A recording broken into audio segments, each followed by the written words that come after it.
the big story here, and this is one where I try not to focus ever on Harry and Meghan during these shows, I guess you could say. But I had been thinking about doing this video, and I feel like it does kind of fit here with the situation of sort of the royal rogue problem, you could say. That there are royal rogues out there. They're sort of doing their own thing, and it really is hitting back on the rest of the royals because we do have Harry and Meghan, of course.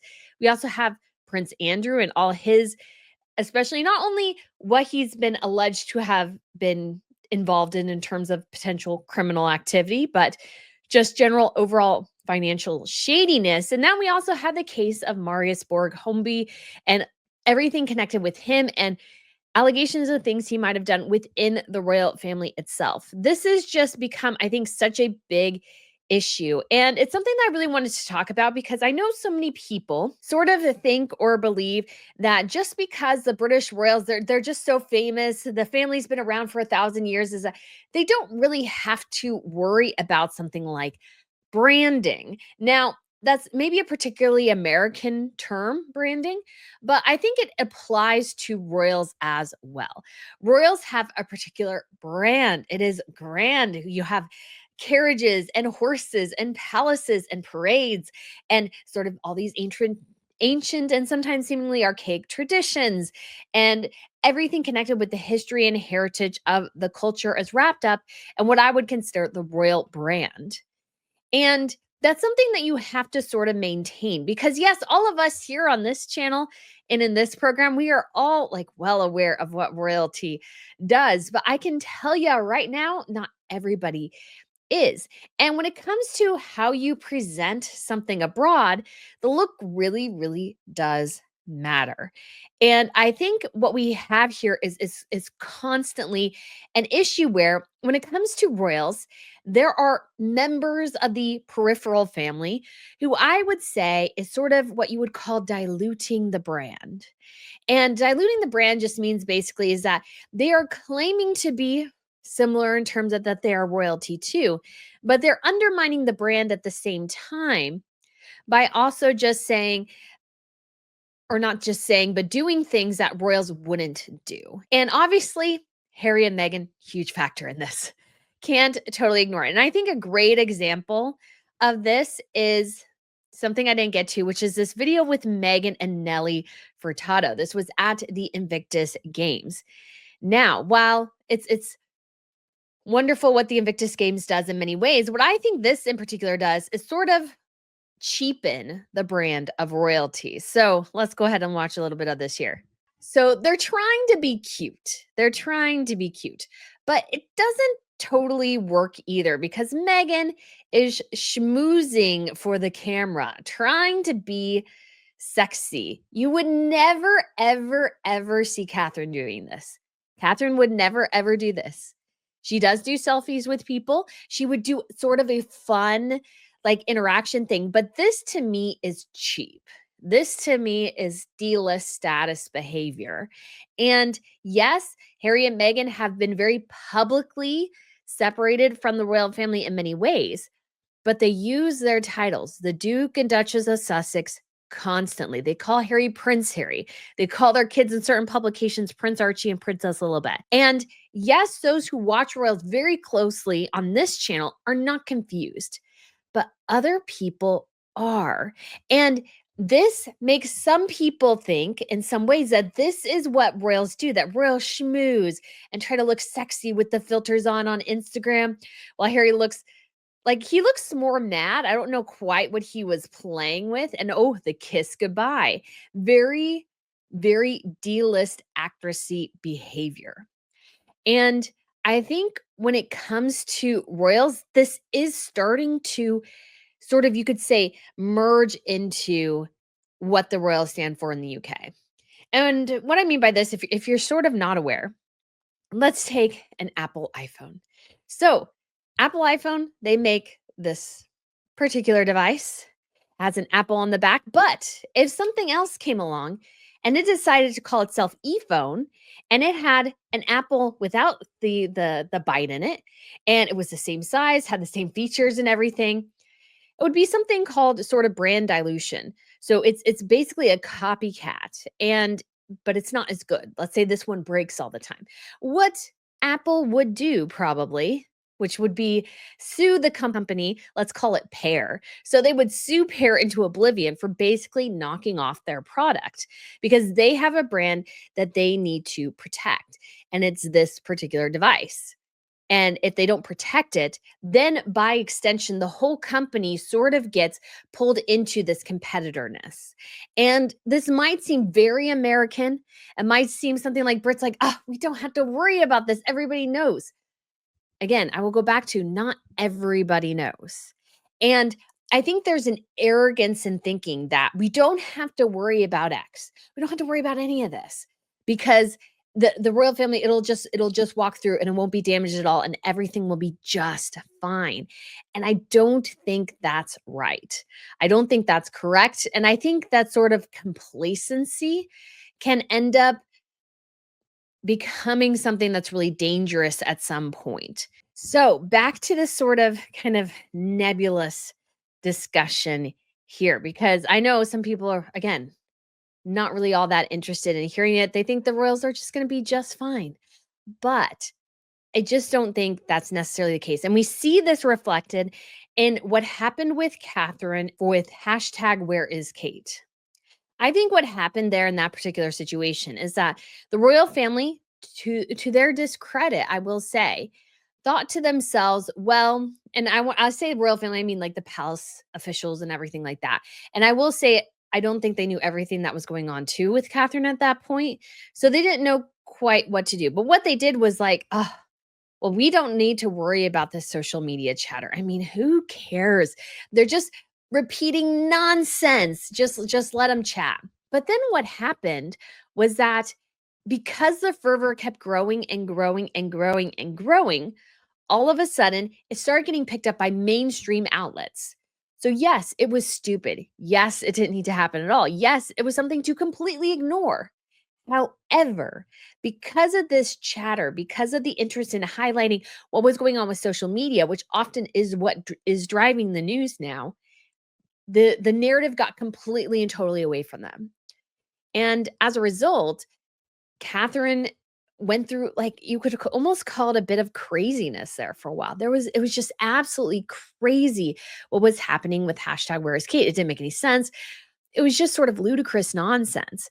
But it was an impact and it was something where they really needed to learn. And we actually have an interesting situation too, where I feel like Kensington Palace is maybe still learning, but at the same time too, we're having a bit of issues with, I don't know if you want to call it certain publications or just an inability, I think, sometimes to really judge where the news cycle is going anymore. Because we had this story that many of you have seen. If you've watched my fashion video, you've seen it as well, that a palace source told the Times of London that Catherine wants people to focus more on her activities and not necessarily what she's wearing. And this person says, but do we need to be officially always saying what she is wearing? No, the style's there, but it's all about the substance. And I totally get where they're coming from, but this became really strange because then we had People magazine reacting as well. And this was really strange because the person who spoke to People magazine said, over the last week, I've received numerous questions about the story regarding the Princess of Wales's clothing and how Kensington Palace shares the information. And so he clarifies that the comments came from him, apparently, or her, but not the Princess of Wales. The comments were reported directly to the Princess of Wales. To be clear, there has been no change in our approach to sharing information about Her Royal Highness's clothing. And this was just, I feel like, a bit of strangeness that I was really hoping we wouldn't see from Kensington Palace anymore. This is really strange to see an article in one publication in Britain and then an article in another publication in the United States. That's just bizarre because the original issue was in a British publication. Why are you correcting it in an American publication that I don't generally read because I don't really trust all of People Magazine's royal reporting? I just don't. So you see still this weirdness going on. And I feel like the palace, in particular in the UK, is still sort of in this they don't know quite what to do scenario where things are changing so rapidly that they just don't quite know how things are going and how to address them, I think, in a timely manner. And so back to sort of this issue of Catherine and just, I think the palace is not as active as it should be and proactive. Now, does not mean that they're aggressive, but what I'm seeing is a lack of proactivity when it comes to media. And the thing is, as the world is changing, so much of stuff is going on social media.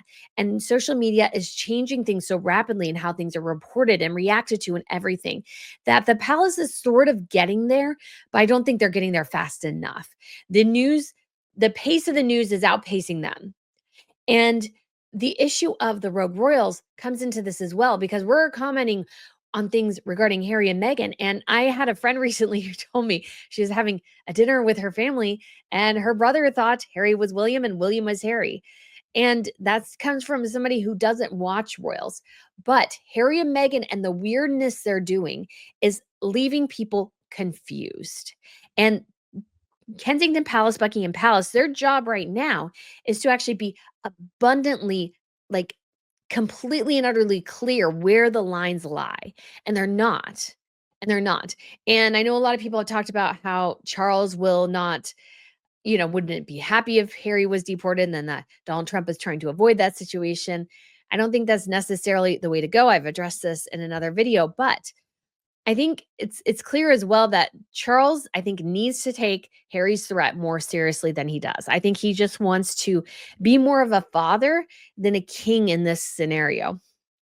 And he really does need to be proactive. There are things he can do. My position has always been Parliament will not move on Harry's titles unless Charles, not publicly, but privately says he agrees to this and that maybe he wants it.